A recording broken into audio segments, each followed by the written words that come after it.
This Solar 3.0 Titan build might be my favorite Solar 3.0 build yet. It takes everything I love about Solar Titan, combines it with one of my favorite Titan exotics, and turns us into an unkillable wrecking ball of solar energy. Not only is this build great for any general content in the game, but it's probably one of the tankiest, most difficult to kill builds I've ever used in Destiny 2. It's not a one-trick pony either. We're capable of huge damage from our abilities, and our weapon loadout gives us fantastic damage and versatility whenever it is needed. The build starts off with one of my favorite Titan exotics, the Heart of Inmost Light.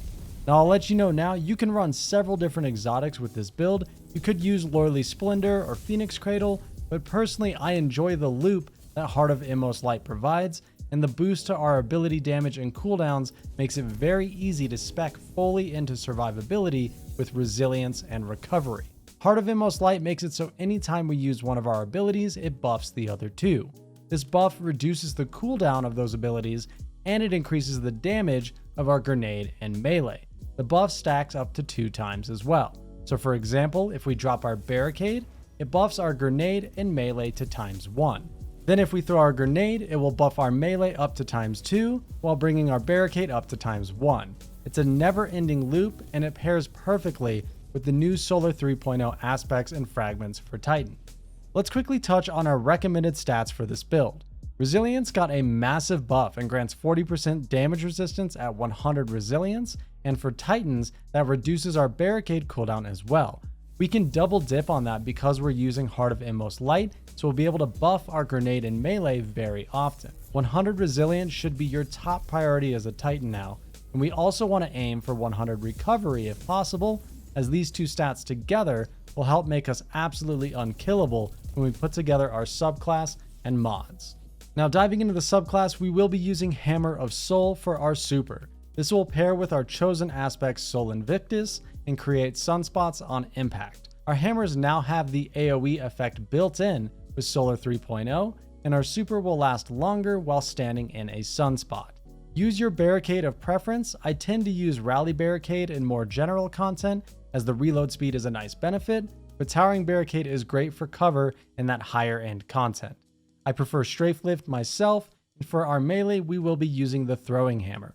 If it hits a target, when we pick it back up, it will grant us Cure, giving us a burst of healing. Now I want to cut to a quick tip for using Throwing Hammer on Titan. This is a preference for me, but it might help you as well. In your keybinds, if you set your charged melee and uncharged melee to the same keybind, then no matter what range you are at, you will always throw your hammer if you have it. Otherwise, you will do a regular melee punch.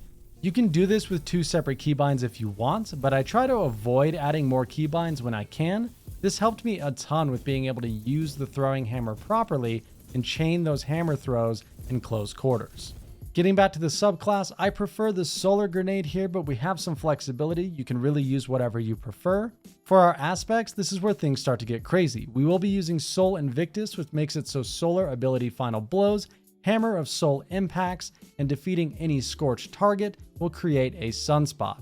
Sunspots make our abilities recharge faster and our super last longer, and this stacks with Heart of Inmost Light. Sunspots also apply Scorch to targets inside the sunspot and grant us restoration when we stand inside of them. They do so much, it's absolutely insane.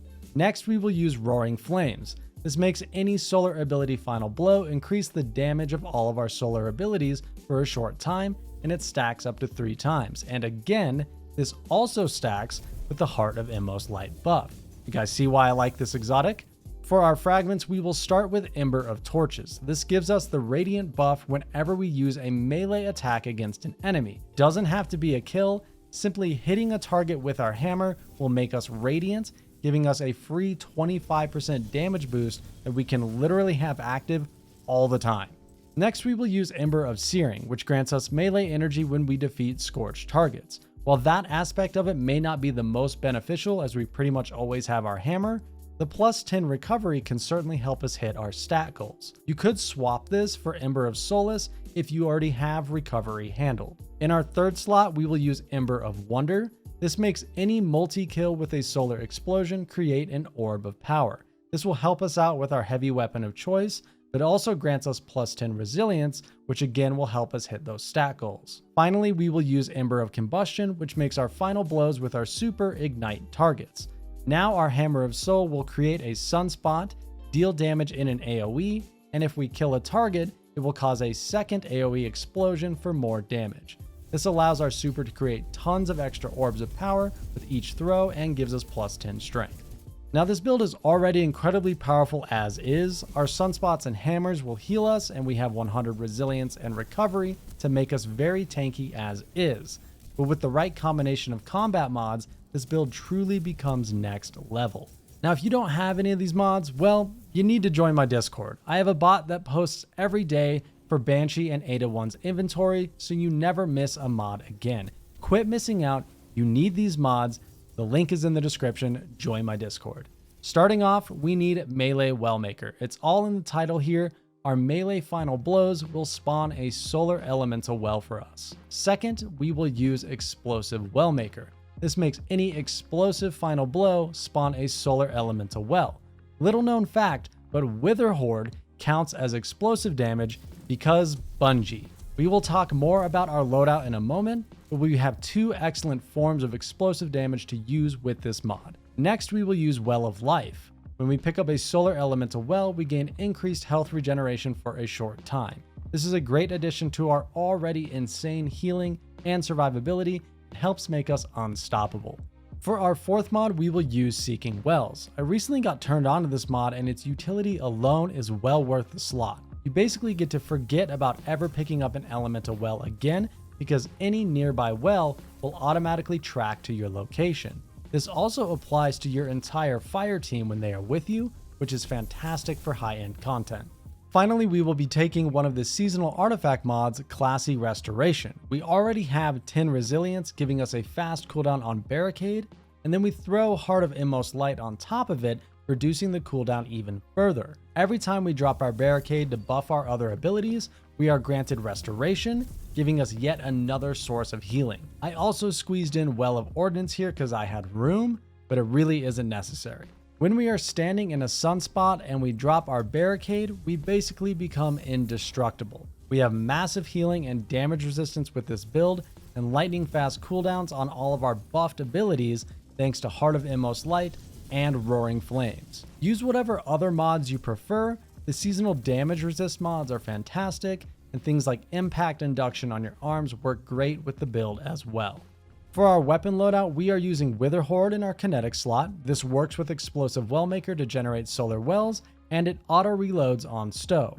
We will use Mida Mini Tool with the Incandescent perk for more solar synergy and dealing Scorch damage. It also pairs with Overload SMG this season. And in our heavy slot, I am using my Palmyra D with auto-loading holster and Explosive Light.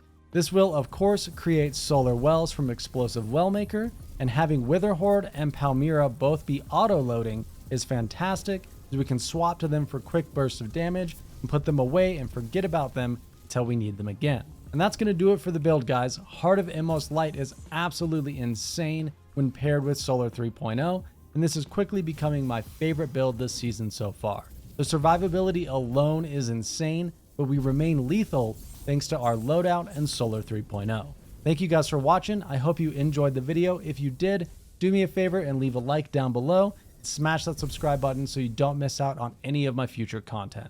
Are you also playing Warlock or Hunter this season? Be sure to go check out my build videos for them as well, and I will see you in the next one.